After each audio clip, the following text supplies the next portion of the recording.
ସେଇ ଘର ମାଲିକ ଆସିଥିଲା, କହିଲା ଘର ଭଡ଼ା ନଦେଲେ ଘରୁ କାଢିଦେବ କହି ଚାଲିଗଲା। ରାସନ ସରିଗଲାଣି, ବିଜୁଳି ବିଲ୍, ପୁଣି ସାହୁକାରର କରଜ, ଏତେ ଗୁଡେ ଟଙ୍କା ଆଣିବି କୋଉଠୁ? ଭଗବାନ ଭରସା। ପାରାଲିସିସ୍ ହେଲା ପରଠୁ ସବୁ ଜଞ୍ଜାଳ ମୋରି ମୁଣ୍ଡ ଉପରେ। ମାଇପି ଲୋକଟେ, କେତେ କରିବି କହିଲ?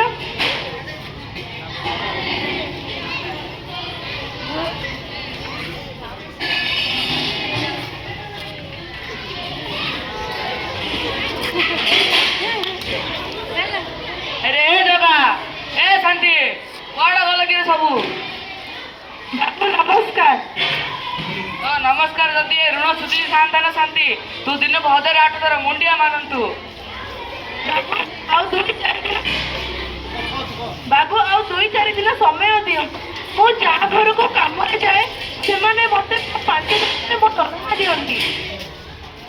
ତୋର 5 ଯଦି 6 ବି ହୁଏ ନା ଶାନ୍ତି, ତୁ ମୋର ଅସଲ ଚେହେରା ଦେଖିବୁ।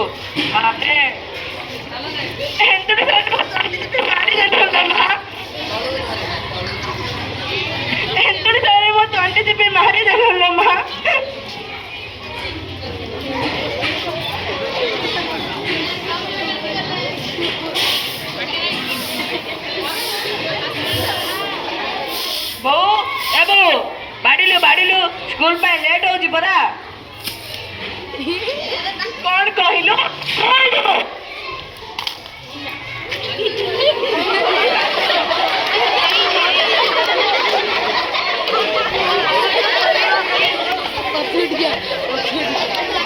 अरे मारी जमाना कौन? तमें चुप रहो।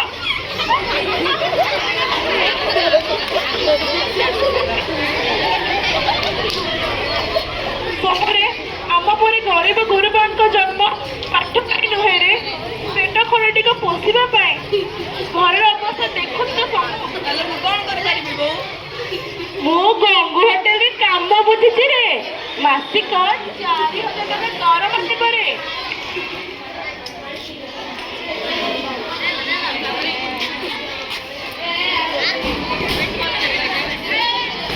समू ए समू तू आसीचो आसबिनी तो कौन करिबी? तू तो स्कूल आसुनो, सेतिपई मु ही आसी गली आ।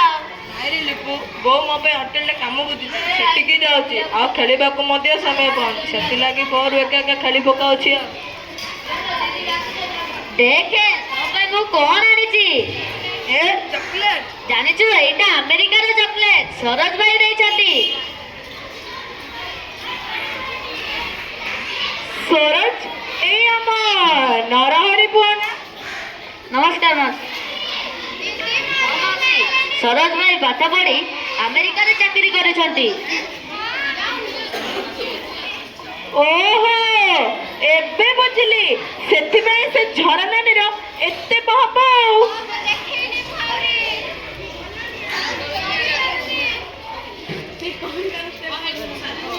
तमे भी तुम पुओ को पाठ पढ़ा माउसी, तमे भी ता ऊपर दिन गर्व करिवो।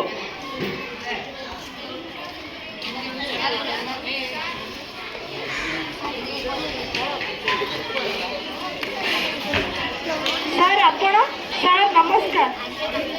नमस्कार।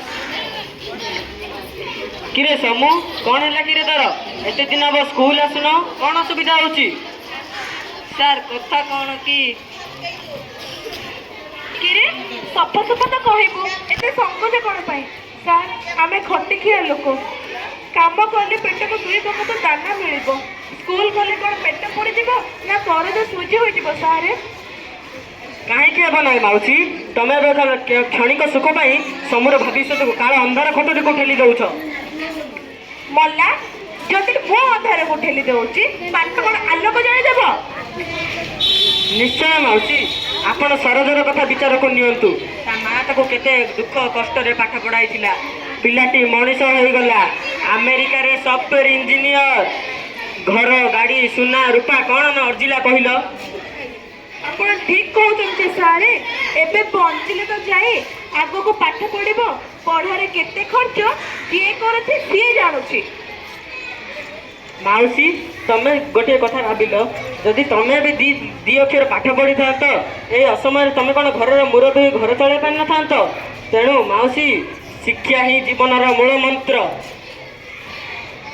ଛାଡ଼ ହ, ସେ ଶିକ୍ଷାରେ ଆମକୁ କ'ଣ ମିଳିବ? ସେ ଶିକ୍ଷା ହେଉଛି ଏହିପରି ବଡ଼ ବଡ଼ୁଆଙ୍କ ପାଇଁ।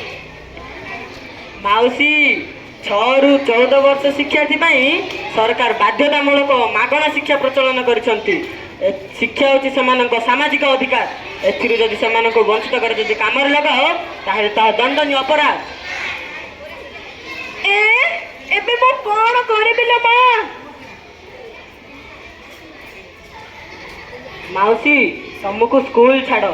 ସେଠାରେ ତାକୁ ମାଗଣା ବହି, ଖାତା, ମଧ୍ୟାହ୍ନ ଭୋଜନ ଏବଂ ଖାଲି ପାଦ ପାଇଁ ସୁଶସ୍ତ୍ର ମଧ୍ୟ ବ୍ୟବସ୍ଥା କରାଯାଇଛି। ତମୁ ଏବେଠୁ ସ୍କୁଲ ପଢ଼ିବ। କଥାରେ ଅଛି ନା, ତୁଠ ଜଗିଥିଲେ ମୁଠା ପିନ୍ଧିବ।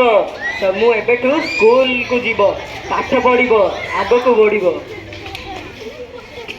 ଆପଣ ମୋ ଆଖି ଖୋଲିଦେଲେ ସାର୍। ଏଥର ମୋ ସବୁ ସ୍କୁଲ ଯିବ, ପାଠ ପଢ଼ିବ ଓ ହାକିମ ହେବ।